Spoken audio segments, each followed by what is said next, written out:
When I first started YouTube, I had just picked up this green screen as well as 4 of the lights over there that were fairly inexpensive as a Christmas present. Set them up the first day, used this Canon 80D, which I already had, as well as some lenses that I had for over a decade, and created the first video for the Netgear Orbi.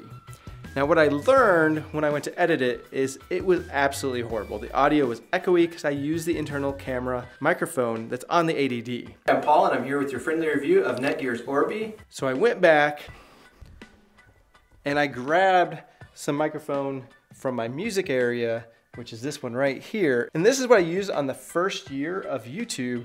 I'd connect this up every time. I'd connect it to my computer, I'd record it, I'd sync it separate. In the past, I had made videos my entire life. As a kid in junior high and high school, I loved photography, but I was really clueless about YouTube. I'd go there to check out reviews or learn how to do things, but I'd never subscribed to a channel. I'd never clicked like, I'd never commented on anything. So I had no idea really what I was doing. And it got 1,000 views in the first week. I was absolutely thrilled. I didn't know what expectations to have. Everyone dreams of 100,000, a million subscribers. I was a realist thinking this is an overcrowded area. I need to do brute force. So I thought it'd be awesome if this channel ever got to 1,000 subscribers. I would be absolutely thrilled. Tip number 1 is don't expect instant success. Be patient.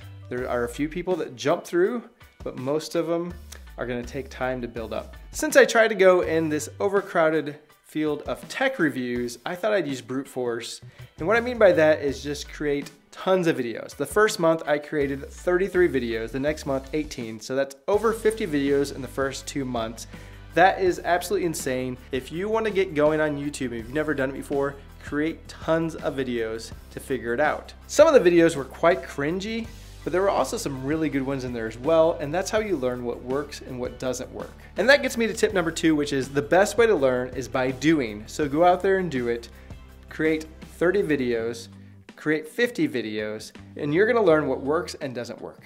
Of those initial 50 videos, 12 of them now have over 10,000 views, 6 of them over 25,000 views, 3 of them over 50,000 views, and 1 has over 100,000 views. So that was in the first 2 months in learning and trying to iterate and figure out what to do. What I learned through that process, what is successful is when you provide value to your audience. Find something that people are looking for and then find a gap that is missing out there in YouTube, and people will come and find your channel and your videos. Tip number 3 is provide value and your audience will come. After you make a lot of videos, you're gonna start to figure out what schedule can you create. There's some people that do daily, which I think is insane. There's other people that do once a week, sometimes it's less than that. Some people say that YouTube is a marathon, and I like to call it something else, and that is my 4th tip. YouTube is a fartlek. And you may be asking, wait, what did you just say, fartlek? Fartlek, a Swedish term for speed play. It is a running term, and it's where you have fast and slow running that's intermixed together, and it's used for training purposes. And for YouTube, you're going to have to kind of mix that together. It is a marathon in the sense that you have to go for the long haul, you have to be patient, but there are times when you have to sprint, you have to stay up at night and get things done and get things out there, and then take a little bit of a step back or you're gonna get burnt out. After a little while, I finally got brave enough to start engaging the comments, and I learned that it's pretty amazing. There's so much encouragement that gets out there. I really love it when people engage with me on there, so feel free to leave a comment for me and I'd really appreciate it. But that's one of my favorite parts, is talking to people. Try to respond to every single comment that you can, or acknowledge them or like them, so people know that you're looking at them. Now on the flip side of that, I also learned how horrible YouTube is. There are trolls and people out there that will say the worst things to you. I'm not even gonna say them here. I can't believe stuff that people have said. The one that I did think is funny that I will share is I was called Fat Peter Parker, and that one's just kind of humorous, and I've had some Spider-Man Peter Parker comments in the past. That's my tip number 5, which is engage with your audience and ignore the trolls. I had a lot of decent equipment to start with. This camera, I had a tripod, I had that green screen that's behind me, I had these lights, which are actually fairly cheap, but they're a good deal and they work just fine. And I use this green screen because this room was a playroom. Before I remodeled this, there were little holes in the wall everywhere. This floor down here was always covered with toys for my kids. So I use this green screen back here. And what I would do with it is really limit my field of view. So you could only see what's above about here and up to there.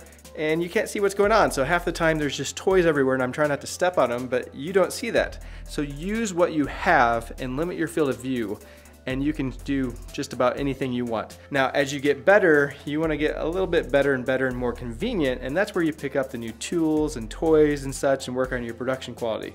But content's always better. Tip number 6 is use the equipment you have and don't let it hold you back. Focus on the content. You can use your phone, and a lot of the videos I've used my phone on only because I'm filming this camera have done very well, so it's not necessary to have that. And there's a lot of free tools out there. I use Affinity Photo, which is not free, but it's a cheaper version of Photoshop. There's DaVinci Resolve that you can use if you don't have Final Cut Pro. There is a ton of things out there. Just search around and don't let that hold you back. Now, I just finished this amazing studio area.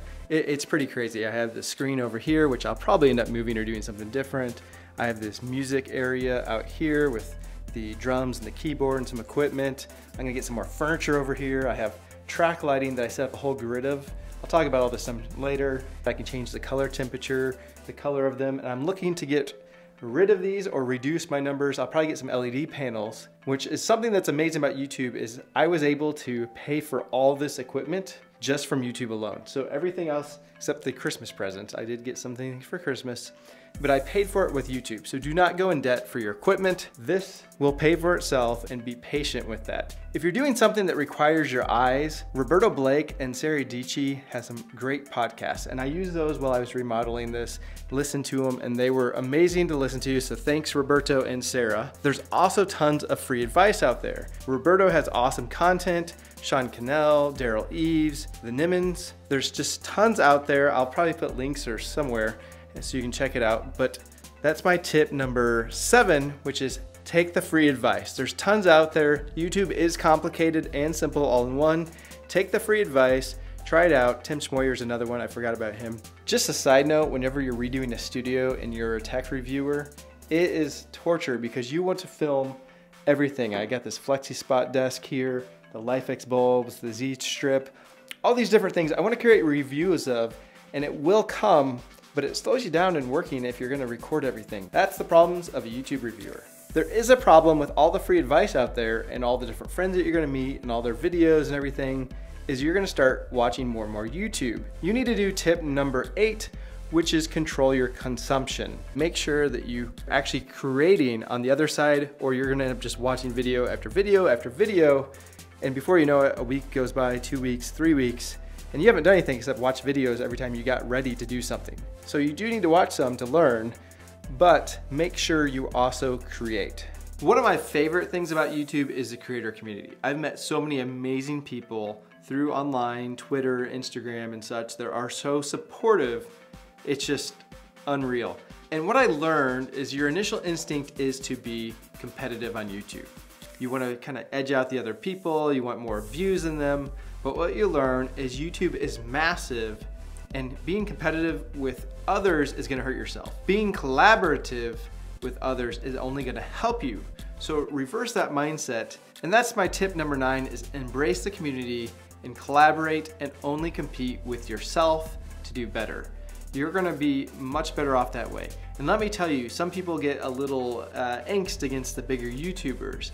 I've reached out to different ones and they've been extremely helpful. I reached out to Sarah Dici as well as MKBHD, asked if I could use some of their content, and they responded back and gave permission. Everyone's just been so amazing.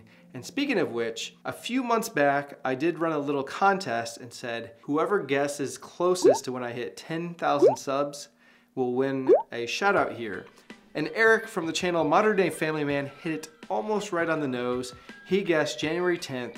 Ended up being January 5th. He was 5 days off of when I hit 10,000 subscribers. I'm gonna put a link up here and up here. You can go check him out if you're interested in Bluetooth trackers and different tech. He does reviews, kind of similar to this channel. So go check him out. And he also does a lot of collaboration within the community and trying to drive up things like Discord servers and such. So go check him out. Now, I haven't done a true collaboration in the sense. I'm in the works of one that's gonna be an online collaboration, but I'd like to really get into some live collaborations here soon. Tip number 10 is something I did from the very beginning. And I'm not sure why I did it other than I'm just formal about things like this, but I don't regret it, and I suggest you do the same thing. If you're starting a YouTube channel, treat it like a business from the beginning. What's amazed me, especially in this review area, every single day I get contacted by probably 3 to 10 companies. It really varies by day, asking to give me things, to sponsor videos, but treat it like a business. Now what goes hand in hand with that is you have to treat it like your own brand. I've been offered over $1,000 to do reviews that I've turned down because I don't believe in the product. Some people probably think that's pretty crazy, but you're gonna ruin your channel if you suggest things or bring things on that don't fit or that you really can't recommend. And also, I don't wanna get paid to bring things on and complain about them. So I'm very, very picky, and you can ask some of the brands that try to get a hold of me, that email me multiple times, how picky I am about working with them. But it is great whenever we find a good match. And my last tip, which is a bonus tip, because I said 10 tips, but this is tip number 11. And this comes from Sarah Dici, and I've done this the whole time as well. I cater and create videos, sometimes for views, sometimes to bring in some subscribers, and sometimes they are just for me. And Sarah Dici calls it one for them and one for me. And that means I'm creating some content occasionally that's just for me. Sometimes I edit things that are just funny to me. I don't care, it makes it more fun, and that's what this is supposed to be. I'm Paul. This channel is called The Friendly Viewer. If you want to join along with us, after each month since this channel was created, I give a recap of what's going on behind the scenes, tell the stats and what's going on, and this is my big 10,000 subscriber kind of recap here. I do a ton of tech and gadget reviews and throw in occasional travel reviews as well. So subscribe if you want to join along with us on this journey.